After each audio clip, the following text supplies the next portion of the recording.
Hello and welcome everyone.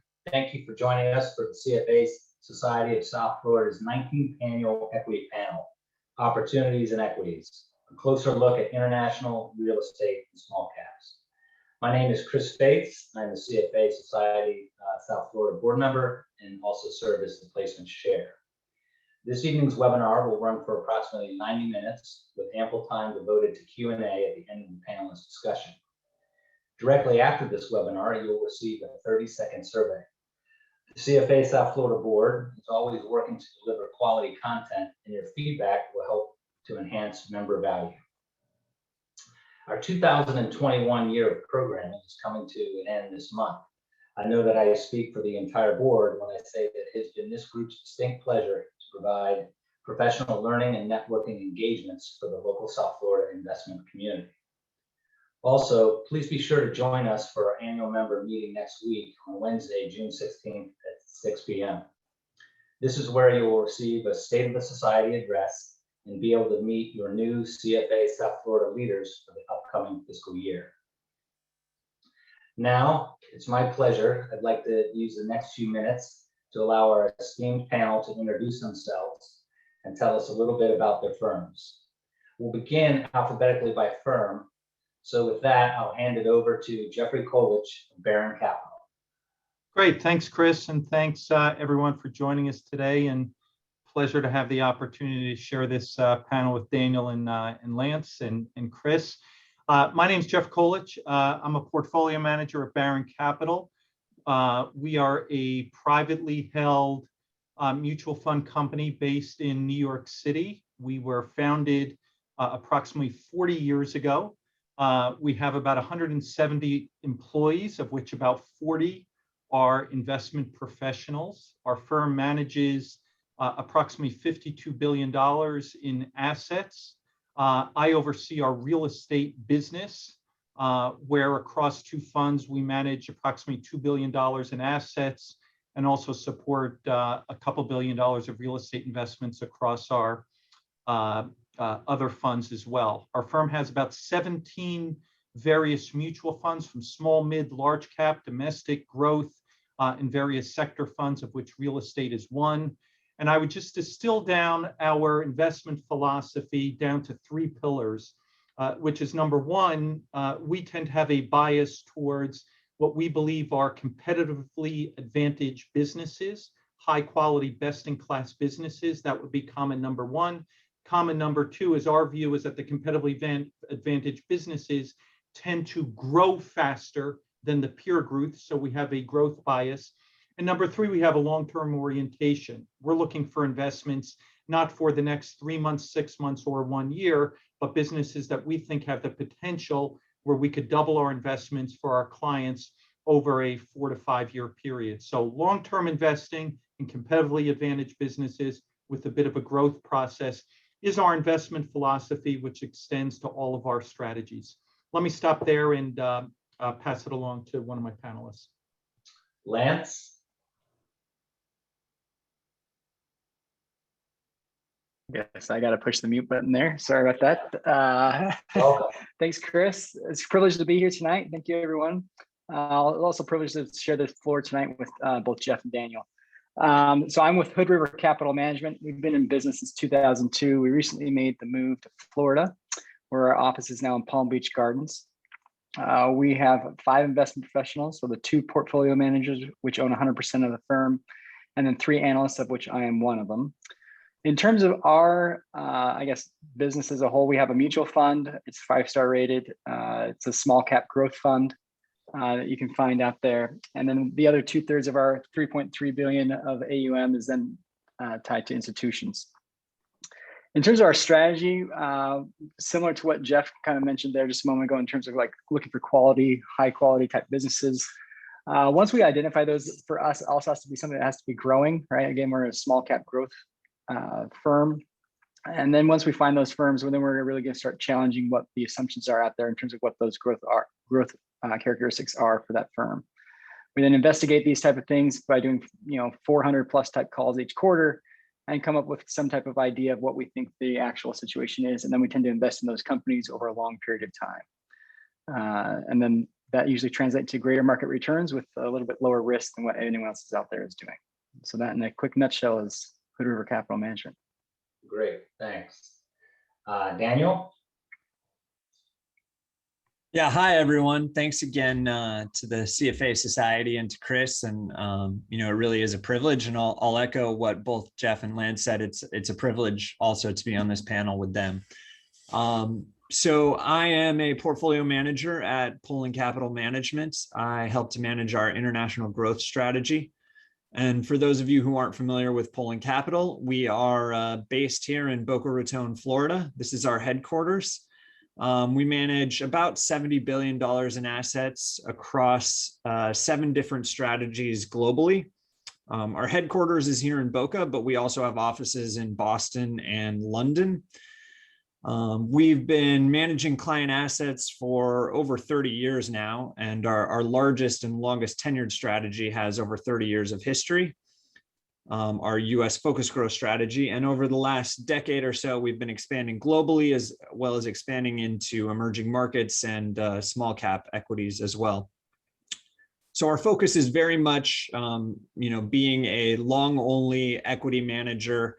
And I'm going to sound very similar to both Lance and Jeff here when I say that we're only focused on high quality compound growth type businesses. Our typical portfolio has about 20 to 30 companies, so we're very concentrated. We have long holding periods, typically over 5 years, and we think like business owners. We're not typical sort of stock market operators. Myself, I've been with Poland Capital now for about 4.5 years. Prior to that, all of my experience is doing fundamental equity research on the buy side. I've worked for a few years in San Francisco, as well as 8 years in Hong Kong. And then for the last 4.5 years here with Poland Capital in South Florida. So I help to manage the international equity strategy. And today we own about 27 companies invested all outside of the United States. And that portfolio today is primed to grow earnings at about a mid-teens rate. And so we think that that earnings growth is going to be the ultimate driver of returns for the long term for us as well. So I'm excited to be here tonight and excited for the discussion. Thanks, everyone. That's great. Well, thank you for your introductions. Before we get into the panelist discussion, we have 4 polling questions for the audience to help our panelists get a better sense for who's out there and what their backgrounds are. So as a polling question comes up, the audience feel free to respond, and we will give the answer after each question. So you should see the first question, which is, what is your current role?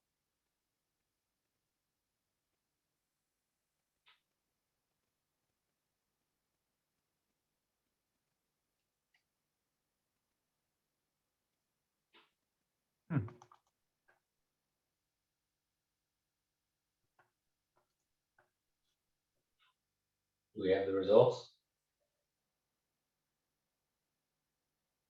Don't be shy, everyone.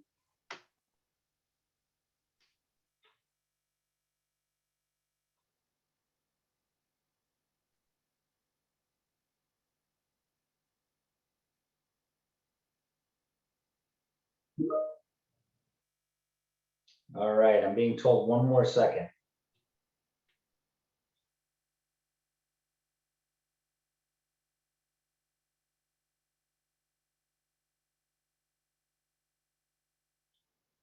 All right. So what do we have? It looks like about 1/3 of the participants are portfolio managers. We have some relationship managers, business development, and of course the catch-all other. I'd be curious to know what roles those folks are actually in, but this is good. So we have about 1/3 are portfolio managers and analysts. Let's go to the next question, please.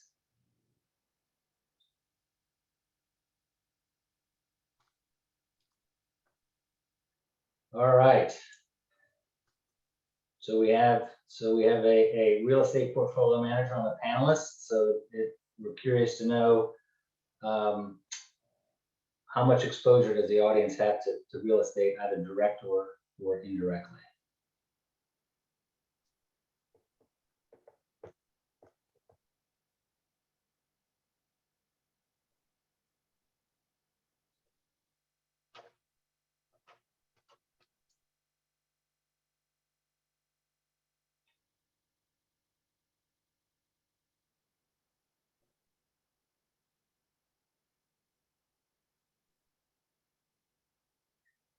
Interesting.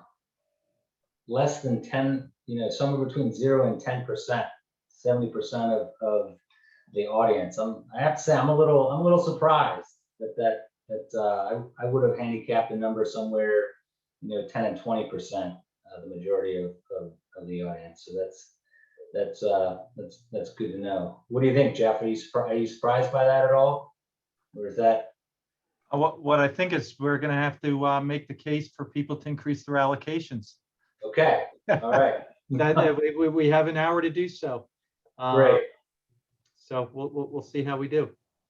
Okay. Next polling question,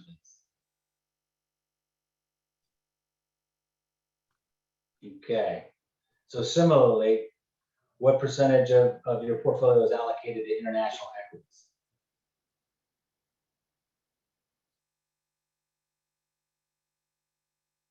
Daniel, you want to guess before you see the So results? I was going to say, I don't want to anchor people's thinking here, but I have a number in my head and it's not that high. So let's see what happens here. Okay.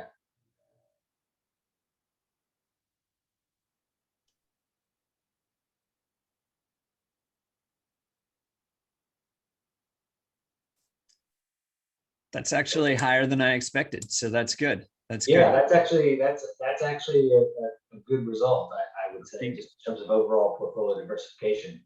I think we've got a smart audience here. Okay, next.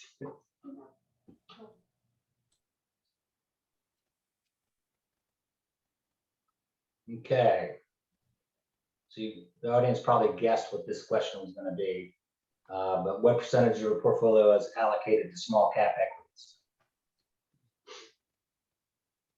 They should all have greater than 30%. Just kidding.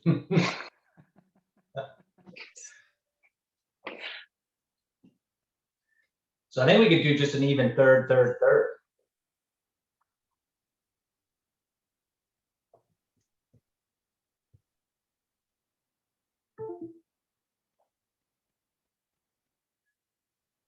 Okay, half is somewhere between 10 and 20%. Okay, and then actually a little, I would say, just visually off the cuff, that a 5 to 10% weighting is almost 40% is maybe a little bit lower than I would have expected. But well, this is great. So this has given us sort of a good jumping off point to begin the discussion. And I thought the first place that I would begin with is overall valuations. And I think we hear and read a lot about market multiples, generally across all asset classes. And so I would be curious to hear from each of you, what do you think about current market valuations in your respective market, and are you still finding good opportunities in your respective markets? Given the allocation that we saw out of the polling, I think I'll start with Jeffrey, and maybe you can share with us sort of your view on real estate and maybe what areas you think there might be some value, if at all. Sure. So yeah, I'll keep my comments on valuation and just to real estate for sure. My area of focus. The headline is we're optimistic about the setup for real estate. So we're speaking here in June 2021, and we have been and continue to be optimistic about the setup for real estate.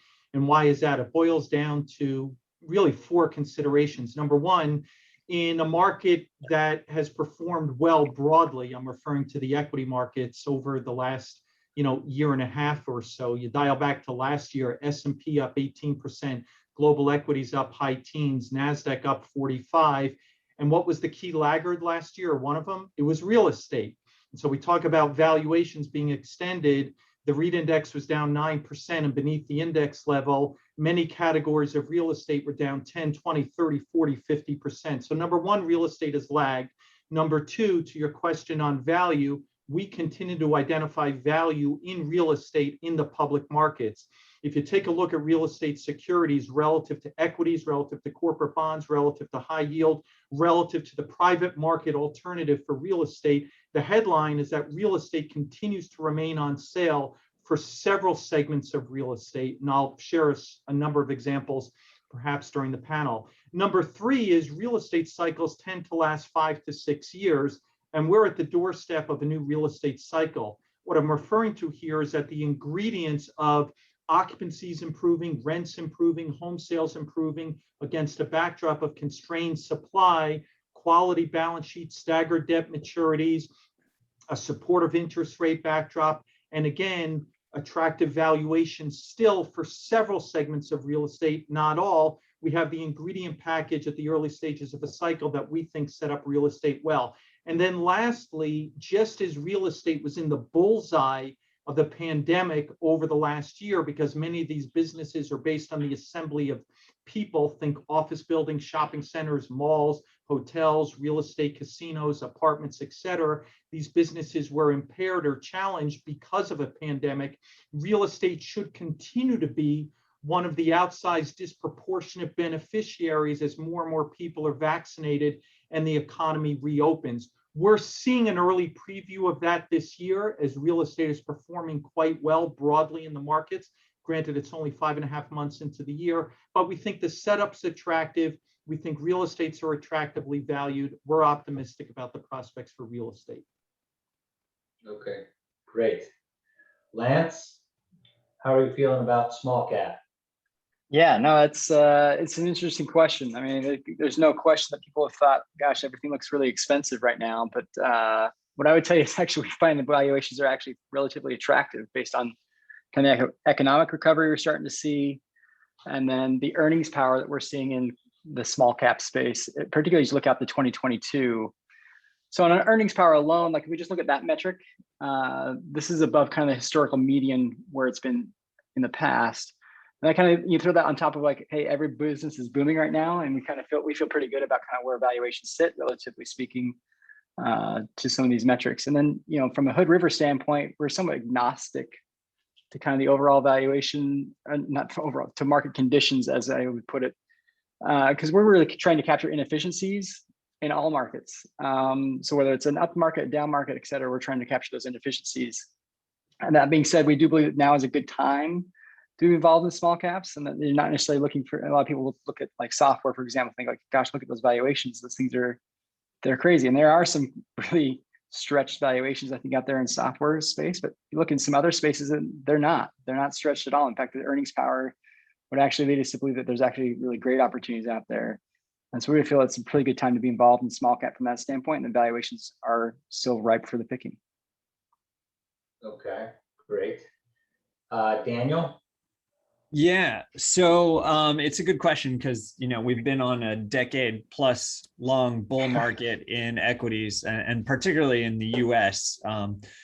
So it'd be silly of me to argue that valuations are cheap per se. They've clearly gone up, and in some places, I think they're getting a little frothy. In others, though, we find that there's still decent valuation. And I'll make two comments on that. One, at Pullen Capital here, we run concentrated portfolios. So we only own 20 to 30 companies. Sorry, I'm just seeing this note here pop up, but we only own 20 to 30 companies, right? So we can find 20 to 30 well-valued, high-quality companies continuing to grow, and we don't need to worry about everything else that's incredibly highly valued. And then when we're talking about the international space, there's still a decent discount when you're looking at the international space as compared with the US. just to give one example, in Poland Capital portfolios, we own both Nike and Adidas.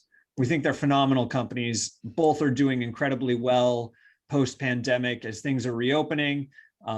Trends like athleisure, increasing awareness of healthiness, these are driving, really good earnings growth for both companies. And frankly speaking, the trends for both companies haven't been all that different, but you find that Nike's valuation has gone up pretty significantly over the past year and a half, where Adidas has not.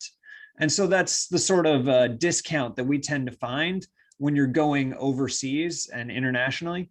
There's really not much difference between Adidas and Nike, but one happens to be based in the US and one's in Germany. So, we're optimistic, and we can definitely find pockets where we still think it's worth investing, but I wouldn't apply that to the whole market per se.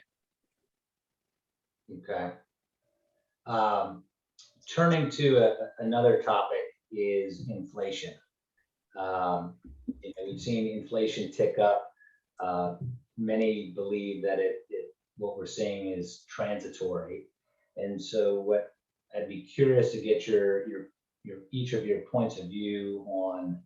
Do you subscribe to this notion that it's transitory, and then secondly, how do you think about inflation as you incorporate that into your investment thesis when you're looking at or real estate?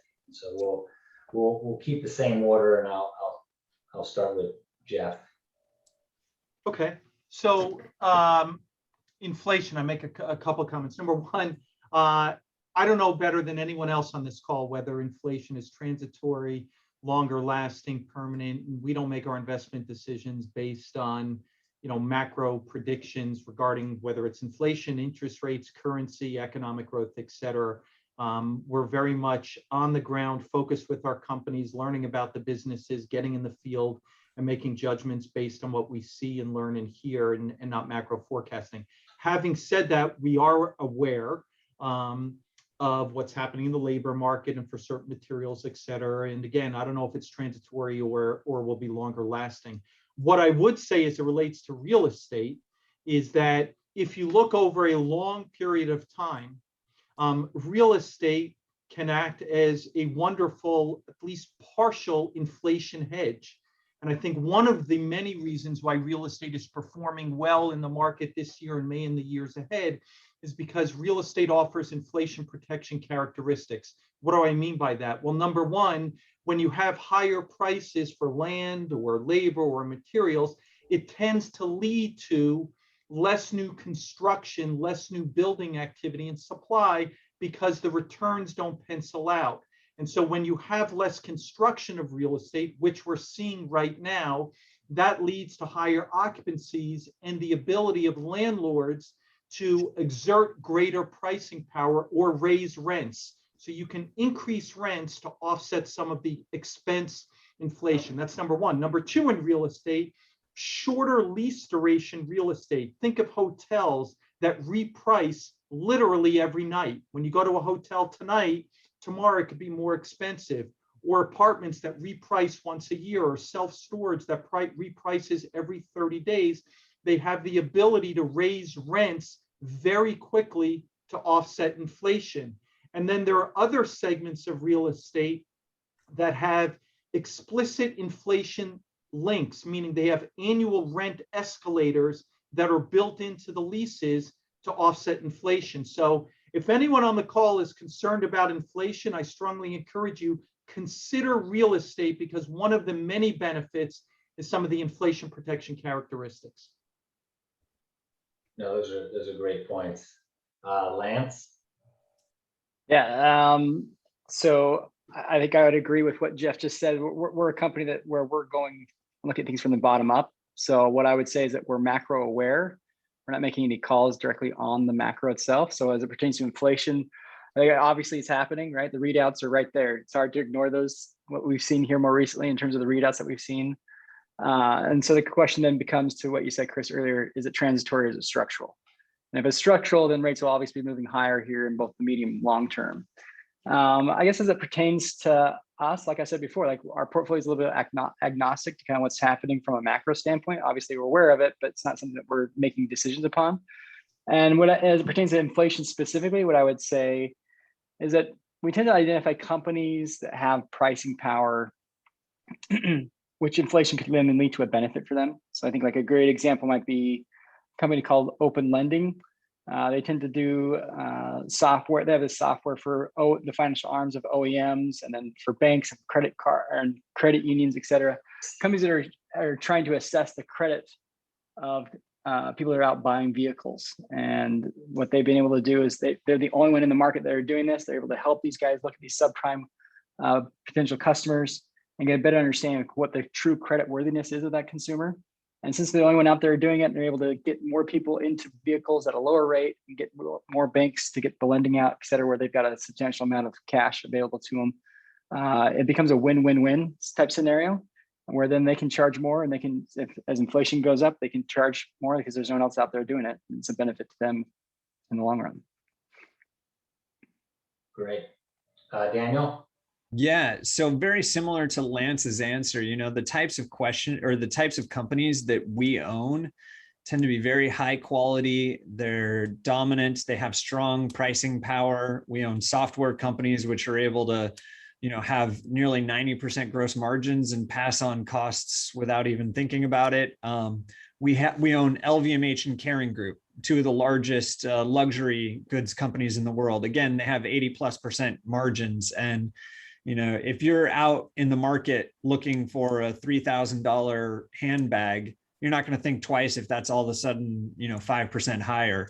The pricing power in a lot of our companies sort of makes, even slightly higher inflation, not much of an issue. So I don't really have a strong view on, whether this is transitory or not. My guess is the structural issues of high debt levels and poor demographics will probably win out in the end, but that may take several years. So we feel good about where our portfolio is, whether or not, inflation goes up for the next several years. Okay. So that's interesting. So the next question that I wanted to cover, and maybe I'll ask it in a slightly different way because it's a little related to inflation, and that is if we enter into a consistent rising rate environment, one, how do you think that will impact your companies or the areas that you're investing? But secondly, if you could speak to what are you hearing in the channels where you're looking for investments from companies, vendors, landlords, is the marketplace at large really focused on rising interest rates, broadly? And so I'll open it up, Lance, if you want to start with that. Sure, I can start with that. I mean, so I think in terms of like, where do you go with this? I mean, traditionally speaking, when we've had rising rates in the past, you tend to look at sectors like financial services, industrials, then you look at cyclical type companies, and then maybe avoid like some of these maybe more rich valuation type areas like biotech and software right now that we're seeing, which is kind of how we've got, ironically, that's how our portfolio is set up at this juncture. We're underweight biotech and software, and we're kind of overweight financial services, industrials, and some cyclicals. But I think there's certain sectors that tend to benefit obviously more than others. And I think that's kind of how you want to position yourself if you believe that's where we're going at this juncture. In terms of like what we're hearing from others is rarely do we have a call. And like I said before, like we do 400 phone calls with management teams and customers, and it runs the gamut of all these different companies that we own. And we're not hearing anyone concerned about raising rates right now or rising rates at this juncture. That's far from, I guess, the things that they're concerned about. They've got bigger issues with supply chain, other issues in trying to meet demand, and how do we continue to do this without, breaking the bank, et cetera. And so rising rates have not been something that they're talking to us about. And then when we've asked individuals about it in the past, it's just said, if anything, they're actually seeing there's still opportunity for them to continue to refinance or do something before that at that juncture. And so they're still working on, rates are still low, even if we do get a little rise in interest rates at this juncture. And so Jeffrey, how about in the real estate world? Yeah, again, this is interlinked with the question prior on inflation. We don't have a view on interest rates, and with no disrespect to the question, if we've learned anything over the last year, it's that no one has a crystal ball. At the beginning of last year, January of 2020, I don't think there were too many people that were predicting that, the 10-year treasury, which was just under 2% in January of 2020, would collapse to 50 basis points in August. Coming into the year, literally an all-time low. Coming into the year, I think there was a general consensus view that you had this Goldilocks environment globally of moderate economic growth, very little interest rate concern, inflation concern, and reasonable valuations and a healthy backdrop globally for economies. And then boom, you get hit with an exogenous event such as, the horrific pandemic, and rates collapse. So, as soon as everyone thinks whatever the consensus is, it very rarely plays out that way. And for whatever it's worth, today there was an interesting economic data point. The markets and all the pundits were very concerned about the inflation data coming out.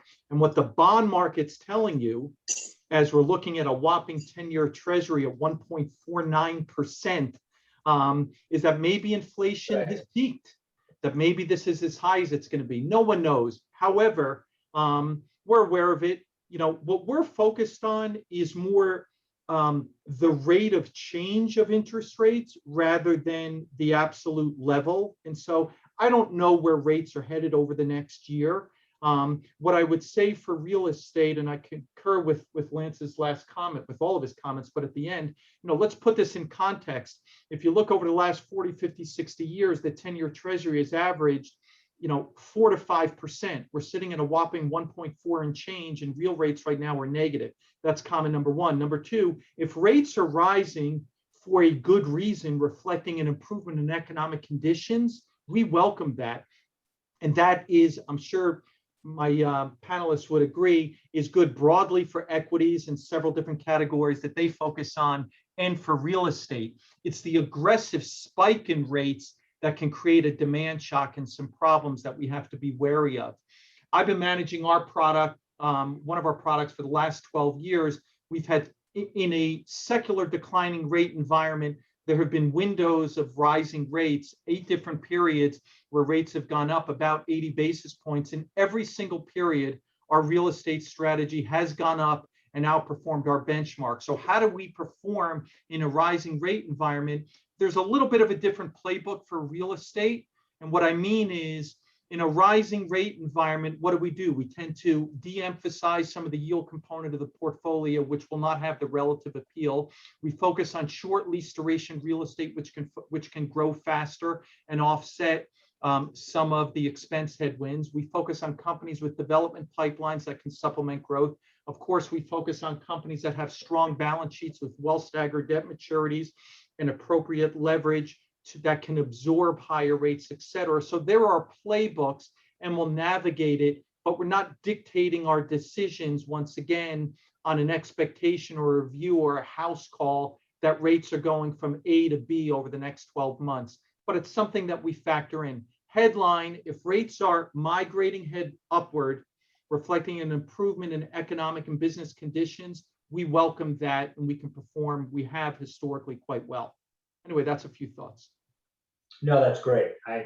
The genesis of the question was around, you would think that real estate to some degree would underperform in a rising rate environment because of the use of leverage. So like for REITs, for example. But your thoughts are very insightful. Daniel? Yeah.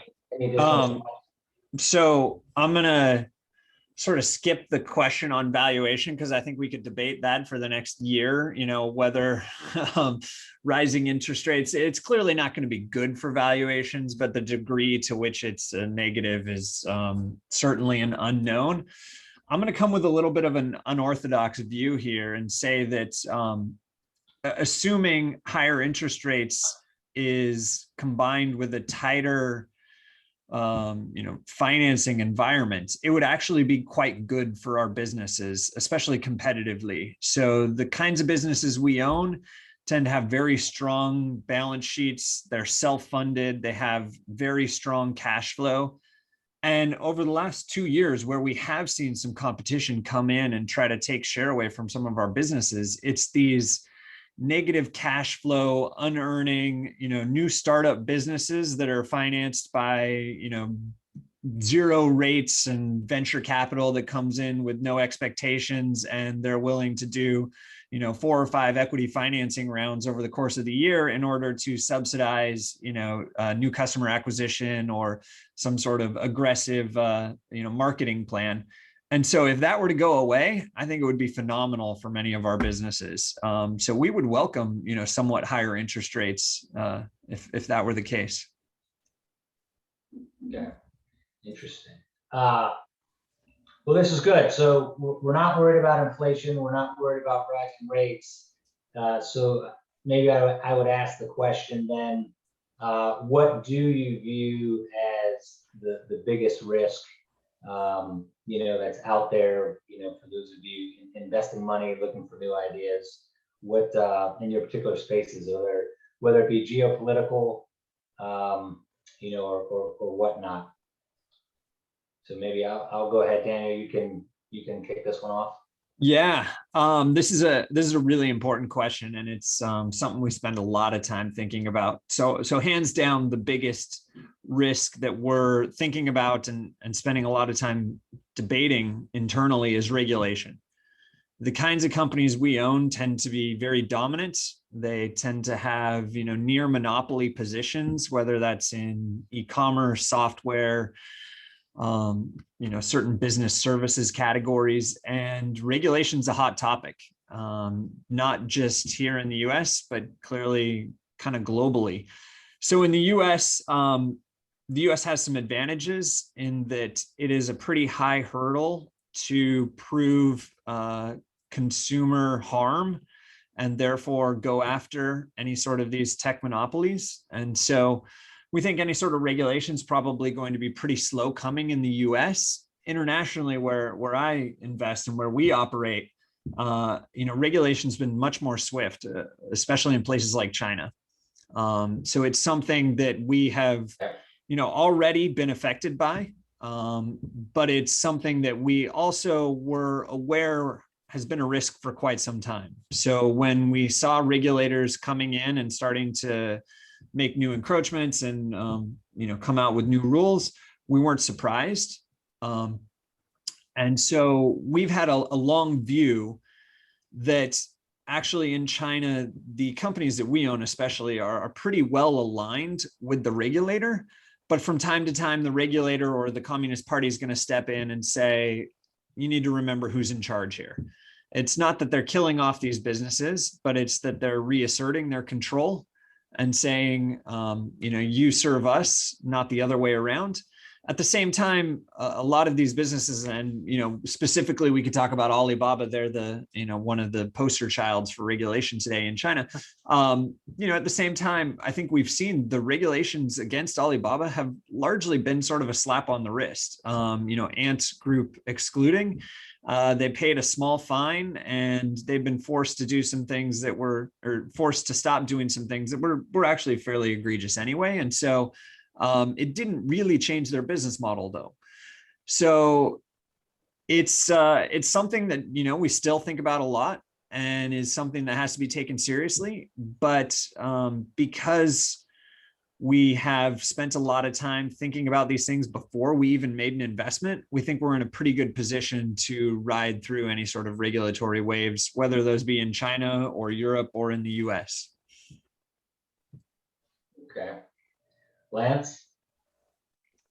Yeah, for us, it's really more on a company by company basis. In the small cap world, like I said, we're not really keen in on any one particular macro environment type thing. And if we were to say, well, for example, Lending Pro's biggest concern is, well, how many vehicles can the OEMs make in order for them to sell?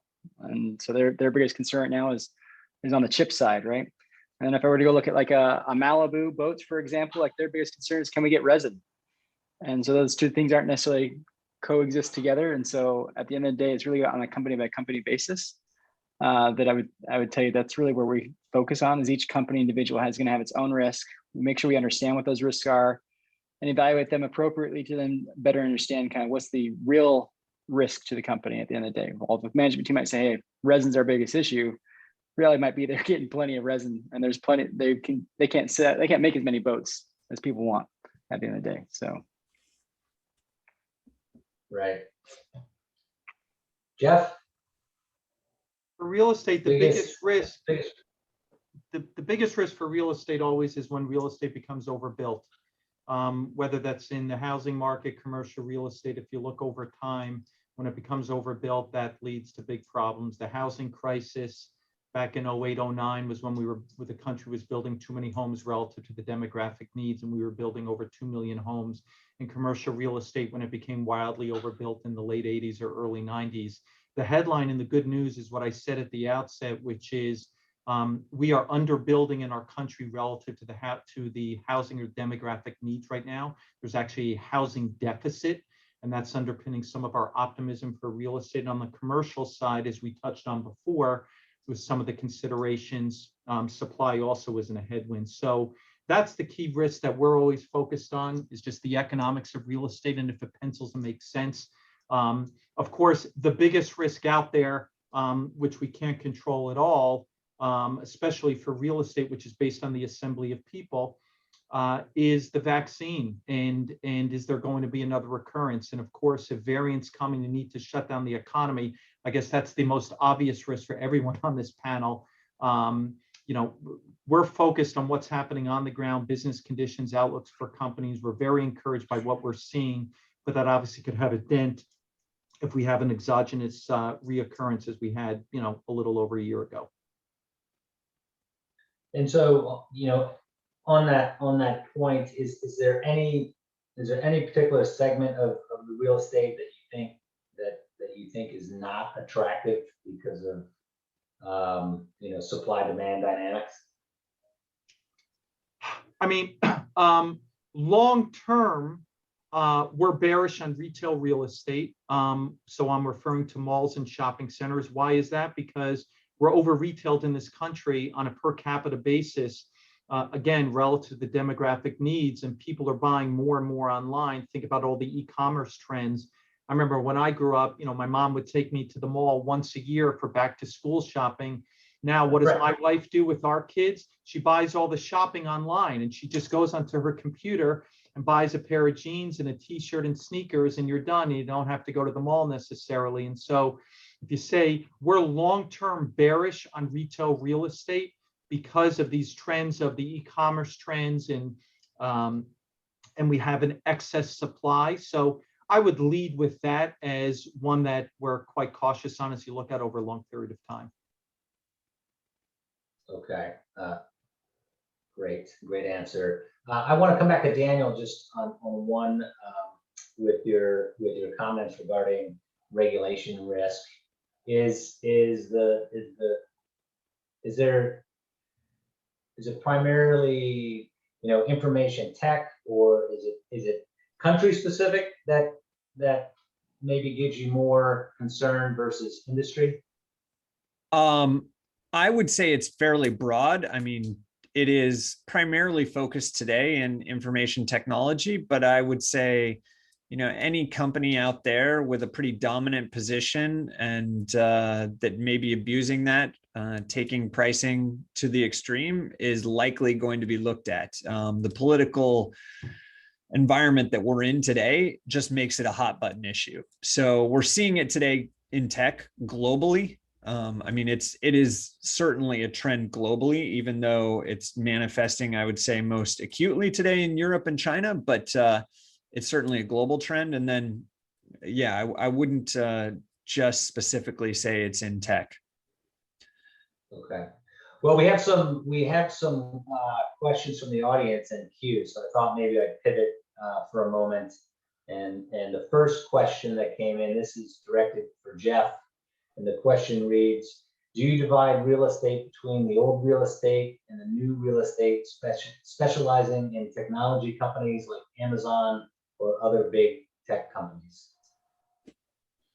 Yeah, so the real estate, thank you for the question. The real estate landscape has evolved over the last, 10 to 15 years. And what I mean by that is that when most, I think, consider real estate, they think of traditional bricks and mortar real estate of office buildings, shopping centers, malls, apartments, industrial warehouses, hotels, for example, maybe self-storage facilities. And that's the core bricks and mortar real estate. Real estate has evolved over the last 15 years where there are several subcategories of real estate or newer emerging ones that offer secular growth opportunities, offer less cyclicality, offer more growth than the more traditional real estate segments. So what are those? Well, the person that asked the question brought up the topic of technology. That is a key investment theme that we're focused on, is the intersection of technology and real estate. Think about cloud computing, 5G, wireless growth, outsourcing of data center needs, et cetera. So how do we or the e-commerce trends that I touched on. So how do we capitalize that on real estate? Well, we have large investments in real estate data center companies such as Equinix, Digital Realty Trust, GDS, CoreSite, CyrusOne, and others. We invest in wireless tower companies such as American Tower, SBA Communications. They are in Florida, based in Florida, Crown Castle, or a European one called Cellnex. We invest in industrial logistics companies as well that are benefiting from the e-commerce trend and the last mile trend and the desire for people to have things delivered from Amazon, not 1 week from now, but tomorrow. And so that could be warehouse companies such as Prologis and others. So the technology theme in and around real estate is a big focus. And then there are a whole host of niche categories of real estate: single family rental REITs, manufactured housing REITs, cold storage REITs, and others that are a big focus, less traditional than the bricks and mortar that have been used in the past. Hopefully that answers your question. Great answer.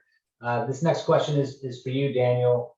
How are you reacting to stocks in China with all of the political backlash?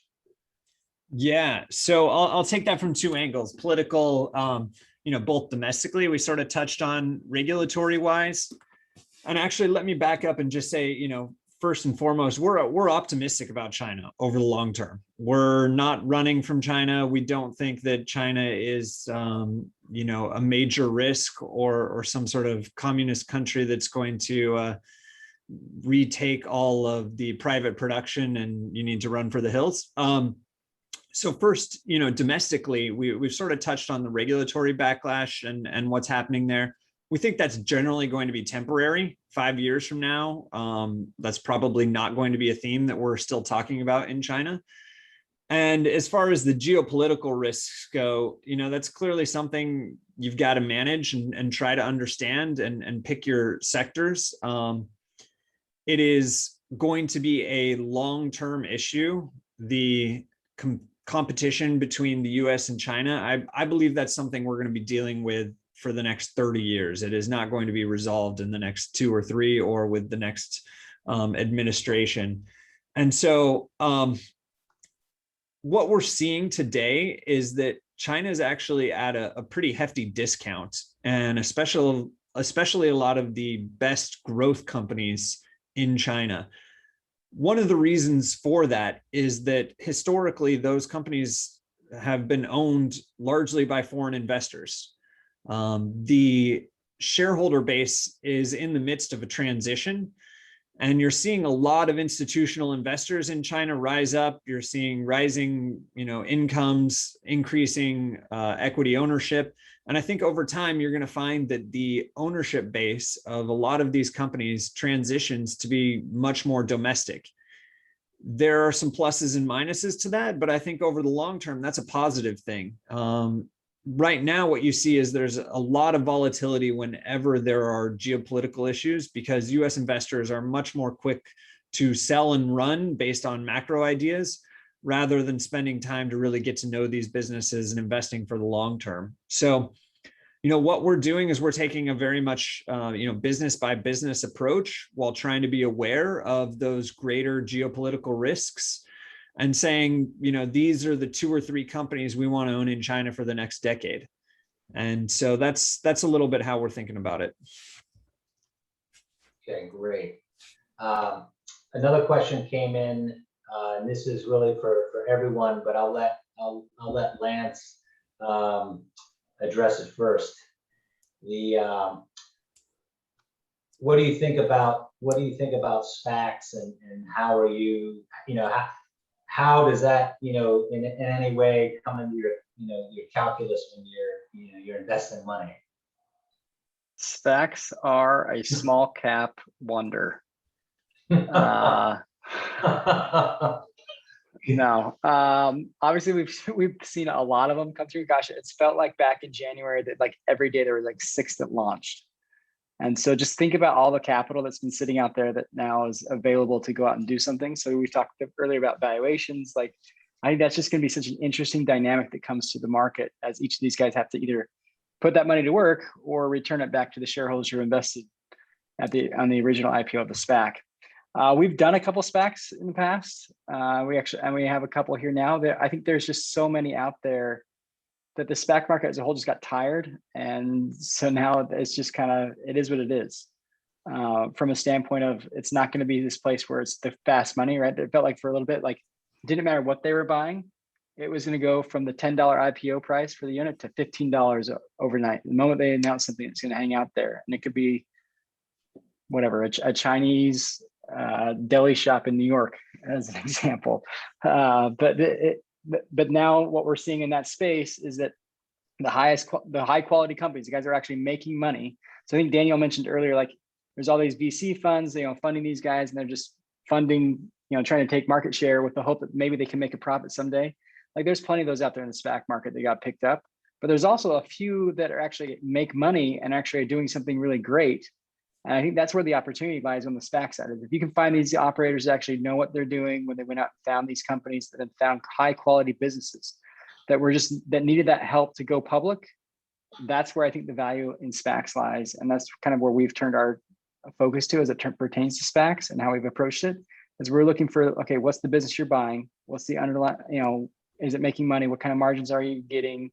And what's the sustainability of this business, and what kind of advantages does it have?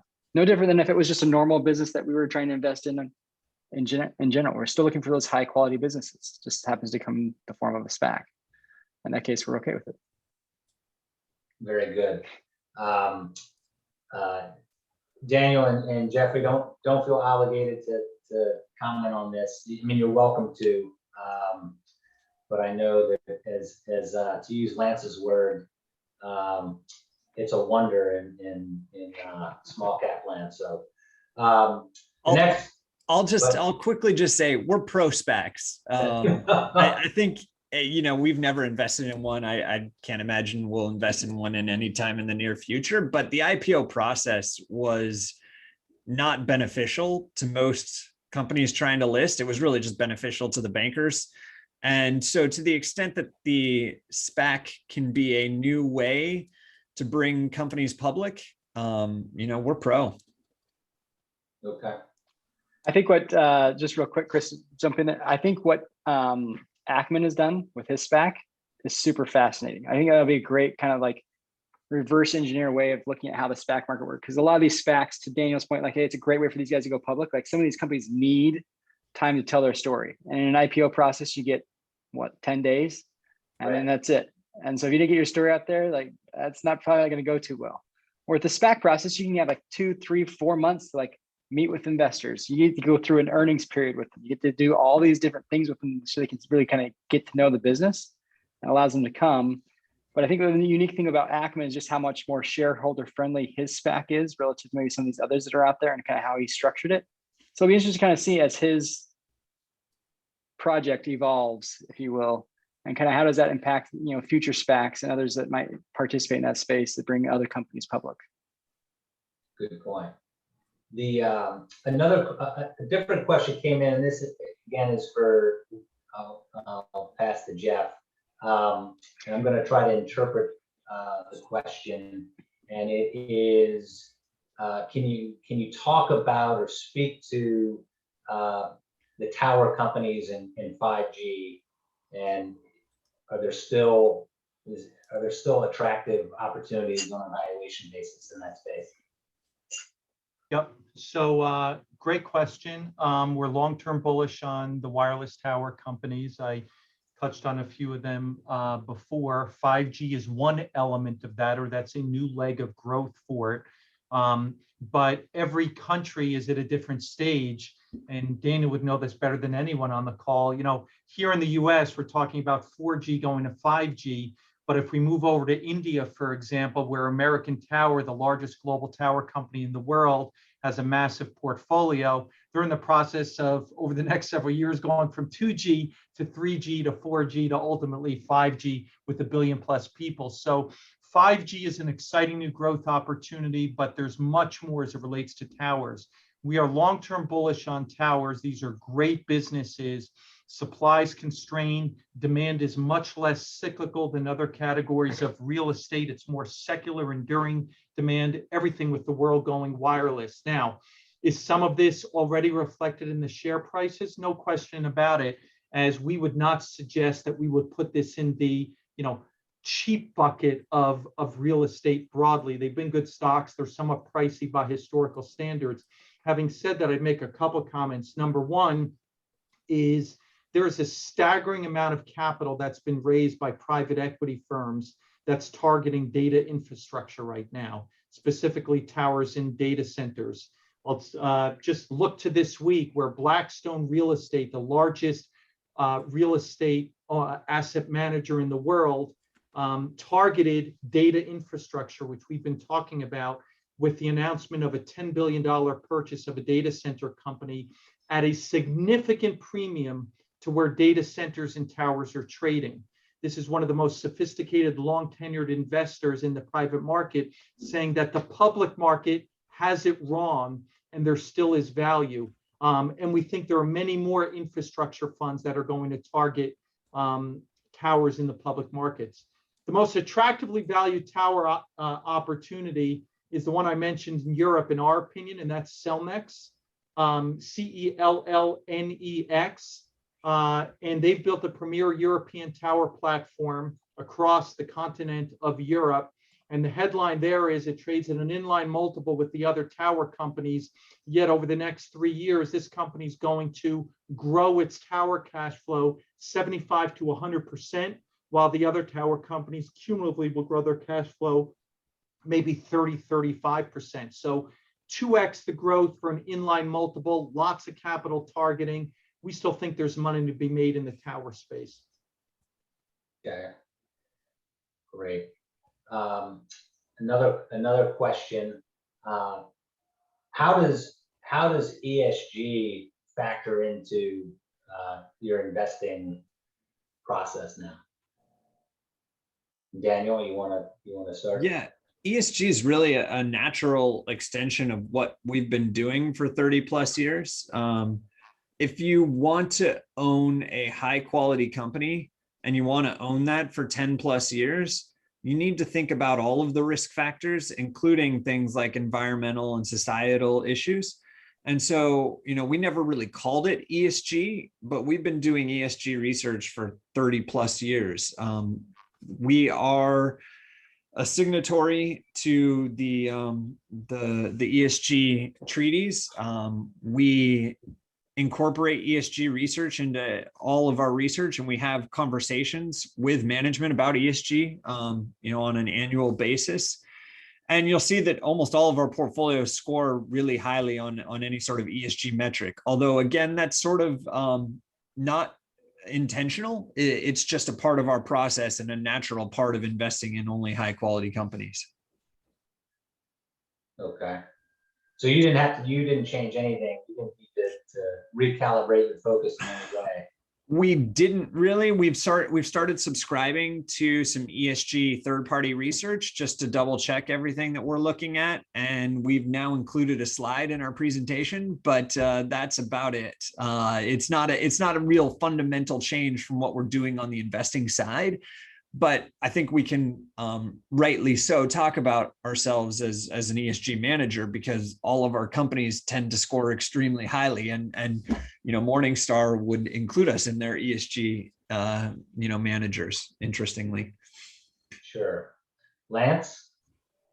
Yeah, I kind of echo what Daniel was just saying. That I mean, it's just part of when you're investing in high quality businesses, they're usually not going to be out there not already doing checking all those boxes, just naturally speaking. Now, interestingly enough, on the small cap side of things, like a lot of these companies now are talking about putting out their ESG reports later this year, which I think will just further validate exactly what I just said, which is we're investing in high quality businesses that are doing all this stuff already.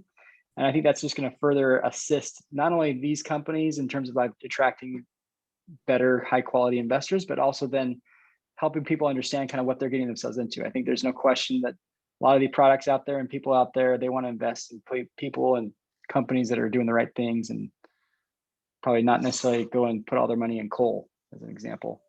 They want to put their stuff in renewable energy or hydrogen or something else out there that's super cool and exciting, but also then has that element of like, hey, it's helping save, keep the planet clean, et cetera. Okay. Jeffrey? Have much more to add beyond that. Daniel and Lance answered it really well. But it's integral to what we do. We're we've built out an ESG effort here. It's incorporated into all of our diligence. It has to be. There are certain segments of real estate where it has to be front and center. And so it's a key component of our diligence process. I'll just leave it there. Okay. Then one more from the queue, and this is for Daniel, and it relates to financial statements, particularly from China, and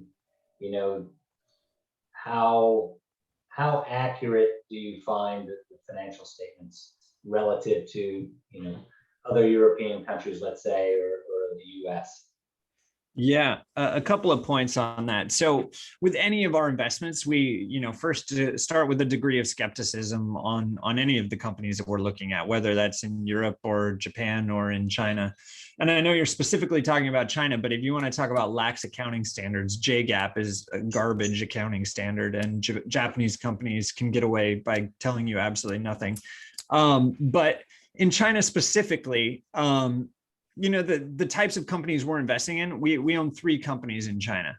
So we can pick and choose very carefully which companies we invest in, and anything that smells even halfway concerning, we just ignore. I've spent a lot of time in China. I've lived in China. I've spent a lot of time looking at Chinese companies. I can tell you pretty quickly, it's pretty obvious if you're looking at, a potential fraud, and then you've got to spend some time on those that are a little bit more in the gray market. Any company that we invest in, they're either going to be listed in Hong Kong and reporting under IFRS, or they're going to be listed here in the US and they're reporting under US GAAP. So the accounting standards are solid. They're giving you as much or more information than any other company that we look at. And they're audited typically by one of the big 4. We're not going to invest in some company that has a no-name auditor that, we have questions about the veracity of the financial statements. So I will admit that there are absolutely frauds happening in China. And we've seen that, Luckin Coffee was a great example. And again, anyone who spent half a day looking at Luckin Coffee's metrics and tried to compare what they were doing with what Starbucks was doing would have said, this is, flabbergasting here. So there are absolutely frauds in China, and you just need to be careful. And I think by having a concentrated portfolio and only owning a couple companies, we're able to avoid those sorts of issues. Okay, good. All good points. One more question here. We're at 7:05, and this relates to China. It says, the question is, Daniel, do you have access to the A-share China market? We have access to it. We've never made an investment in A-share. Again, it's a degree of confidence that we don't yet have in many of the A-share companies. Those A-share companies that we do would have a separate listing in Hong Kong, and so we wouldn't necessarily invest in the A-share. A-share also requires that you invest in renminbi, and there's currency translation issues. And so it's just a messier process. That's not to say we never would, but today we aren't investing in Chinese A-shares. Okay, very good. Okay, this is finally to the part of the program that I've been looking forward to with a lot of interest, and that's best ideas. I think Jeffrey, you had touched on Cellnex, but is there one investment that you'd like to share with the audience? Sure. I'm going to give you a bunch very quickly rather than just one. Yeah, I know you're not very passionate about. Yeah, I'm not. I'm going to do rapid fire. So there are a bunch of real estate themes that we've been focused on. Number one, we've been focused on those segments of real estate that have been challenged over the last year that should benefit from an improvement in the economy, which I touched on. There's not a dearth of opportunities in this area. I would say in the more traditional bricks and mortar area, there are a number of companies that we think remain oversold and trade at big discounts to liquidation value or NAV. Right here in our backyard, Vornado Realty Trust is a $50 stock. Its liquidation value we think is $70, so it's trading at a 40% discount to that and should benefit as conditions reopen over the next several months. I touched on how we're long-term negative on retail real estate, but we're tactically opportunistic right now as we're identifying a couple companies, Simon Property Group, for example, that pays a 4% dividend yield and also trades at around 12 to 13 times earnings when historically it's traded at 16 times.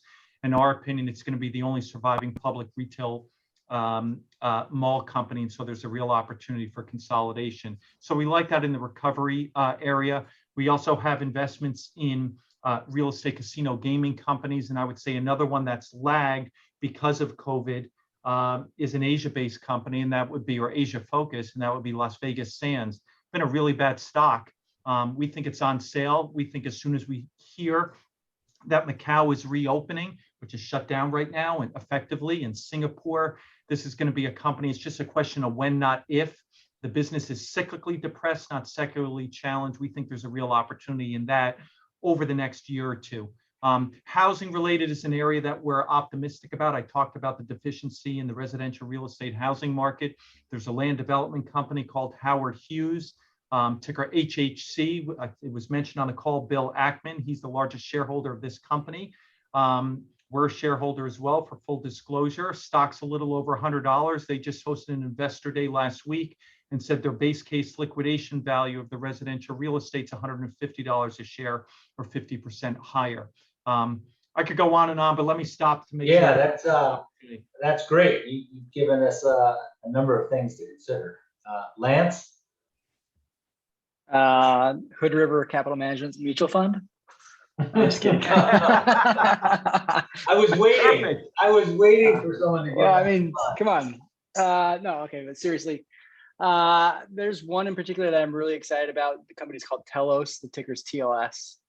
The company provides cybersecurity solutions, and historically, their client is the CIA. So if you can imagine how important that is to them, they developed the product from the ground up. They were their exclusive client for about 25 years. And now they recently got the opportunity to start spreading that out beyond just the CIA, but to go to not only other branches within the government, but then also to actual enterprises, corporations. So they've recently, and they've got this product that actually is used on the cloud. That's really what the CIA started pushing them to create for them, was some type of cybersecurity for the cloud as they moved from on-prem to cloud kind of data housing, et cetera.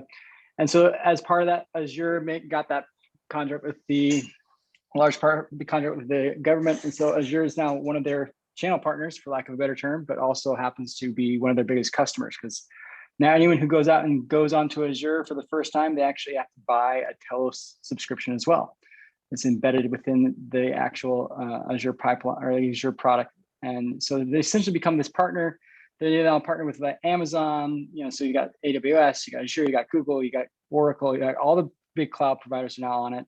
They've now launched a small internal kind of sales force as well to start going after directly to the actual corporation. So like the situation that we had with the pipeline a couple weeks back up in the Northeast. That was good for them because now they can help there. And then just any of these other data issues as well. Their product would have identified this and put that to bed long before any of this ever hit the press. The stock's currently trading like 5 times consensus 2022 sales or 30 times EBITDA. We actually think both those numbers are too low. And so if you don't assume any multiple expansion, but just assume that their numbers are going to be better than what's expected, we think that there's a significant opportunity there for people to actually gain from this situation. And we think it's a long-term play, right? This is not just a 2022 story, but sales could be, I think the street's looking for 30% type growth. We think the street's too low on that, and the number could actually be with a 4. And we can see accelerating growth from here. And so we're really excited about that. And I could go on with some other names, but I'll leave it there for a moment. Time permitting, we may circle back around. But sure, happy I'll to move on. I'll move on to Daniel, please. Yeah. So our portfolio is conviction weighted, meaning our highest weights in the portfolio are those that we think are our best ideas and going to return the best results over time. So our largest position today is a company called Icon PLC. They are an Irish base, and I should mention it's about an 8.5, almost 9% weight in our portfolio. So my money is where my mouth is here, if you will. So Icon PLC, it's ticker ICLR, traded here in the US, but they are an Irish company. They're what's known as a contract research organization. So they are an outsourcer for pharmaceutical companies, small biotech companies.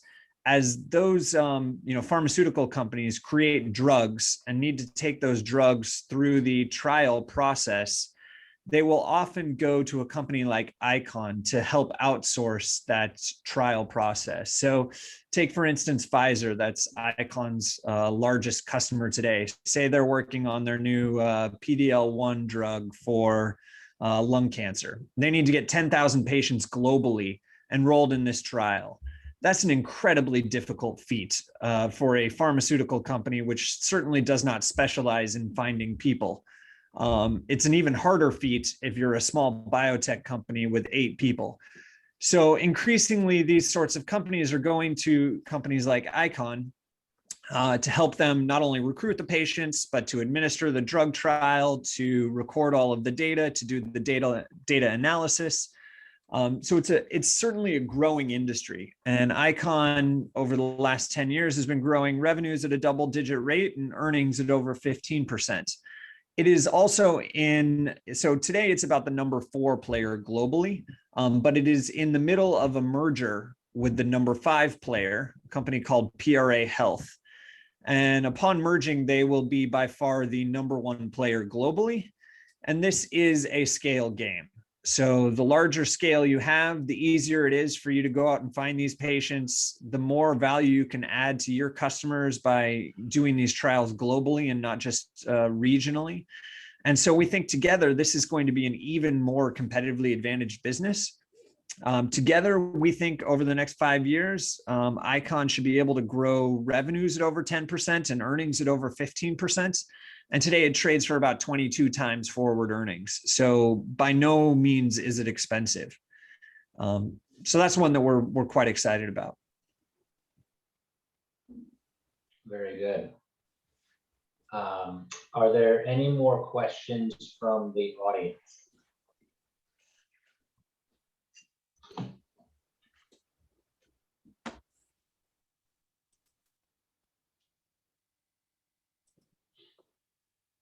Well,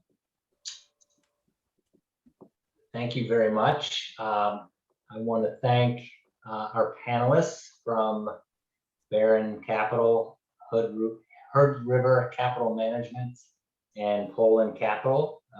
Jeffrey, Lance, Daniel, I really appreciate you taking the time to share your expertise and your investment ideas with us.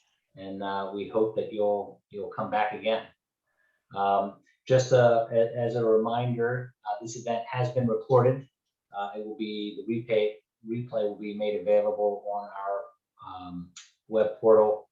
And again, when we conclude here, there will be a survey, and we do welcome your feedback And we're all looking forward to the day when we have these events live, so we can thank our panelists with a round of applause. So again, thank you all, and hopefully we'll see you at the annual meeting next week for those of you in town. Take care. Thanks, everyone. All right. Thank you. Thank you.